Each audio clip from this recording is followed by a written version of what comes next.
Hubo un tiempo en que el cine de oro mexicano brillaba tanto, que nadie imaginaba la oscuridad que se escondía detrás de las marquesinas iluminadas. Círculo Negro Mediano, amores clandestinos en la Casa Azul, promesas rotas en Beverly Hills, boleros escritos con rabia y celos, risas que ocultaban botellas vacías y corazones en ruinas. No eran simples romances, eran incendios, mujeres que se amaban en silencio, ídolos que se juraban eternidad y terminaban huyendo, genios que convertían a sus parejas en musas y en prisioneras. Dicen que los escándalos olvidan, pero hay historias que se quedan pegadas a la memoria como perfume viejo en butaca de cine. Amores que no podían decir su nombre, relaciones que rompieron con todo lo que la moral de la época consideraba decente, cartas de despedida, lágrimas detrás del telón y funerales donde el verdadero amor se sentaba en la última fila, en silencio. Porque mientras el público aplaudía las películas, nadie sabía que, tras bambalinas, las estrellas vivían melodramas mucho más intensos que cualquier guión. Si estas historias te tocan algo en el pecho, suscríbete a Archivo Extra y activa la campanita. Aquí no contamos chismes, encendemos velas sobre recuerdos que el tiempo quiso borrar. Ve la película y quédate hasta el final, porque lo que vas a escuchar no son simples anécdotas, son los romances prohibidos que todavía hoy incomodan, fascinan, y ponen a prueba todo lo que creemos sobre el amor. Fuego. Frida Kahlo y Chabela Vargas. El secreto que ardió en la Casa Azul. Vela Corazón Negro. Dicen que la Casa Azul de Coyoacán no solo guarda cuadros y muebles antiguos, sino susurros que se niegan a morir. Allí, entre olor a pintura, tequila y tabaco, dos mujeres se encontraron como quien choca de frente con su propio destino. Frida Kahlo, la pintora que convirtió el dolor en color, y Chabela Vargas, la voz que parecía arrancarle confesiones al alma.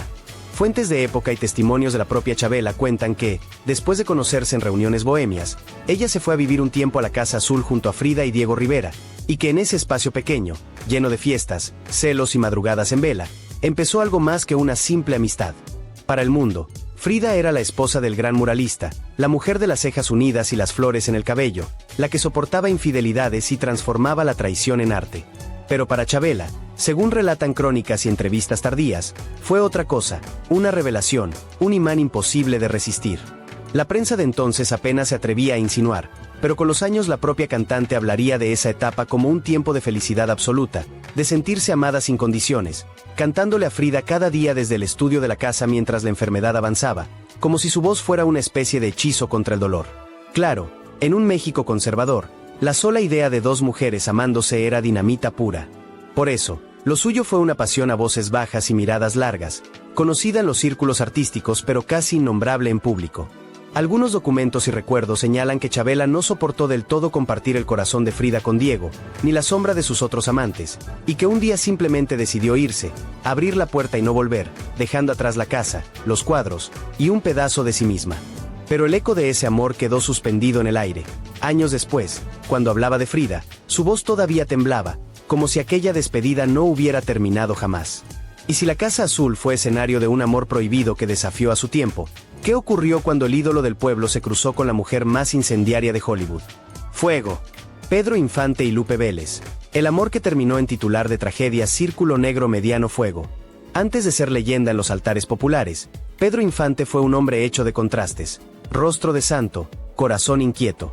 En la pantalla encarnaba al charro noble, al novio ideal, pero lejos de los reflectores buscaba mujeres que ardieran como fósforos encendidos, almas difíciles de domar.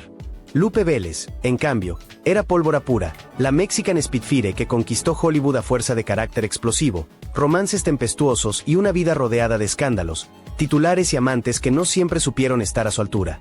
Cuando sus caminos se cruzaron en el mundo del espectáculo, muchos vieron una combinación perfecta para el cine, y demasiado peligrosa para la vida real. Fuentes de época y recuerdos del gremio señalan que Lupe ya venía arrastrando una historia marcada por peleas públicas, relaciones tormentosas y decisiones al filo del abismo. Él, el ídolo en ascenso; ella, la estrella que había probado la gloria y el infierno de Hollywood, acostumbrada a escándalos por celos, reproches y despedidas dramáticas. Se dice que, entre fiestas privadas y rodajes, nació un vínculo intenso, hecho de atracción inmediata, discusiones feroces y reconciliaciones a puerta cerrada, el tipo de relación que todo el mundo niega en voz alta, pero susurra en los pasillos. La tragedia llegó en diciembre de 1944, cuando Lupe Vélez fue hallada sin vida en su casa de Beverly Hills, tras ingerir una fuerte dosis de barbitúricos. Documentos y crónicas coinciden en que estaba embarazada y aterrada ante la idea de ser madre soltera en una industria cruel con las mujeres, rodeada de juicios morales y chismes que podían destruirla para siempre. Las cartas que dejó hablan de desamor, vergüenza y miedo al escándalo, mientras otras versiones posteriores tejen leyendas sobre quién pudo ser el padre del bebé y qué hombres marcaron sus últimas semanas.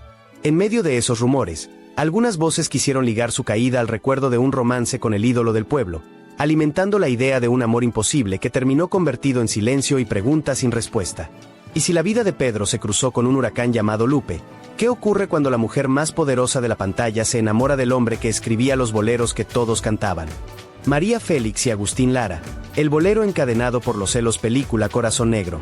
Cuando María Félix entraba a una habitación, el aire cambiaba de peso. Era la mujer que caminaba como si el mundo fuera su alfombra roja, la que miraba de frente a ministros, productores y amantes sin bajar nunca la cabeza. Agustín Lara, en apariencia, era su opuesto, flaco, vulnerable a la vista, con un rostro marcado y unas manos huesudas que, sin embargo, componían melodías capaces de arrodillar a cualquiera. En ese contraste nació un amor que parecía escrito para un bolero, ella, la diosa, él, el poeta que decidió convertirla en canción. Se casaron a mediados de los años 40, rodeados de miradas curiosas y comentarios maliciosos que se preguntaban qué le había visto la doña a aquel hombre poco agraciado pero genial. Él respondió con música. De su piano salió María Bonita, inspirada en una noche de Acapulco y concebida como regalo de bodas, un juramento de adoración eterna envuelto en vals y mar. La prensa lo seguía a todas partes. Cada salida era portada, cada gesto una nota. Cada disparo de cámara alimentaba la idea de una pareja mítica que vivía entre glamour, fiestas y letras escritas a media luz. Pero donde había devoción también crecían sombras. Las crónicas de la época coinciden en algo: los celos de Lara eran feroces. No soportaba las miradas que otros hombres lanzaban a María, ni su independencia, ni su éxito propio, y llegó a extremos que varias fuentes describen como inquietantes, como aquel episodio en que la habría intimidado con un arma en un arrebato de posesividad. María, que no aceptaba cadenas ni siquiera de oro, empezó a cansarse. Habló después del divorcio como de un aburrimiento mutuo, una forma elegante de nombrar el desgaste, las peleas, las sospechas y los silencios cada vez más largos entre piano y actriz. El matrimonio duró poco. En torno a 1947, la historia oficial se cerró con papeles firmados, ella preparando viajes a Europa y él aceptando que, por más que la amara, no podía retenerla sin destruirla. Sin embargo, la separación legal no borró las huellas. Lara siguió componiendo canciones donde se adivina su figura, mientras María cargó para siempre con el título de María Bonita, aunque se empeñara en dejar claro que no pertenecía a nadie. Eran dos fuegos que, al tocarse, se incendiaron a tal grado que solo quedaba una salida: alejarse para no consumirse por completo. Si este amor fue un bolero que terminó a balazos de ego y celos, ¿qué pasa cuando la lealtad dura 10 años, y la boda se la dan a otra? Círculo Negro Mediano. Jorge Negrete y Gloria Marín, 10 años de amor, y una boda con otra claqueta Corazón Negro. Jorge Negrete y Gloria Marín no fueron un simple noviazgo de alfombra roja, fueron una vida entera a medias. Se conocieron filmando los primeros años 40 y, desde entonces, sus nombres empezaron a pronunciarse juntos. Taquilla asegurada, química desbordada, una pareja que parecía escrita para durar siempre. Durante más de una década compartieron sets, giras, casas, peleas y reconciliaciones, mientras el público los miraba como el ideal romántico del cine de oro, sin saber que, puertas adentro, la historia estaba hecha de dudas, presiones familiares y heridas que nunca terminaban de cerrar. La familia de Jorge nunca la aceptó del todo.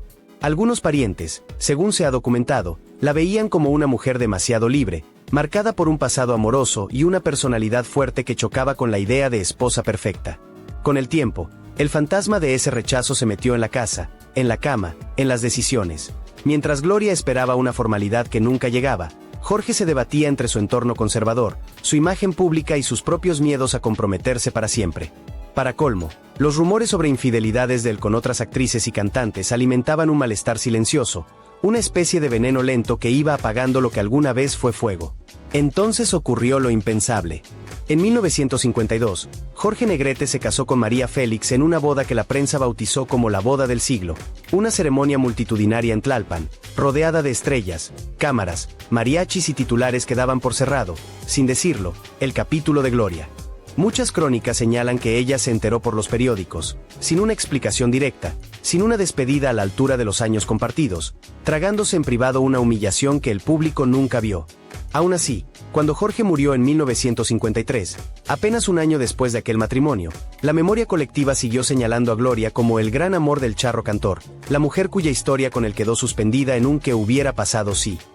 Si una década de amor pudo quedar rota por un sí, acepto ajeno, ¿qué sucede cuando la belleza más refinada de México se cruza con el muralista más temido, y terminan enredados en un amor que incomodó hasta a Frida? Fuego. Dolores del Río y Diego Rivera, belleza y bestia entre murales, claqueta Corazón Negro.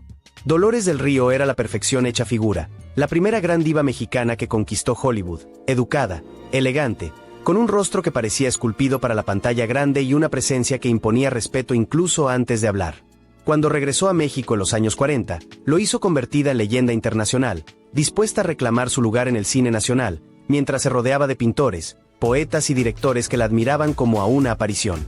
Entre esos hombres estaba Diego Rivera, el muralista más célebre y temido del país, famoso tanto por su genio artístico como por sus excesos, su brutal sinceridad y una vida sentimental llena de amantes, infidelidades y escándalos junto a Frida Kahlo. Fuentes culturales y crónicas sobre la vida del pintor cuentan que Diego quedó fuertemente impresionado por Dolores, al grado de retratarla y hablar de ella como una de las mujeres más hermosas que había conocido. Algunos testimonios señalan que entre ellos hubo un romance discreto en la década de 1940, de esos que la prensa no se atrevía a nombrar abiertamente, pero que el círculo artístico daba casi por hecho cuando la veía posar para él, convertida en musa entre bocetos, murales y fiestas en la capital. No se sabe con certeza si Diego llegó a proponerle matrimonio o si la relación se quedó en una pasión intermitente, pero lo cierto es que su cercanía fue tan intensa que generó rumores, miradas incómodas y más de una especulación sobre los límites de esa amistad en medio de su tormentoso vínculo con Frida. Lo más revelador es lo que ocurrió al final de la vida del muralista.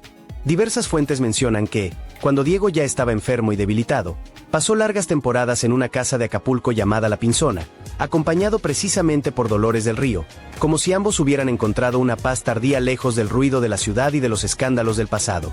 Ella, la estrella que sabía retirarse con dignidad, y él, el genio envejecido que había pasado años devorando amores, compartieron entonces una intimidad serena, más allá del deseo y del chisme, dejando a la historia la duda de si aquello fue un viejo romance que nunca se apagó del todo, o la última complicidad entre dos gigantes que se reconocían en silencio.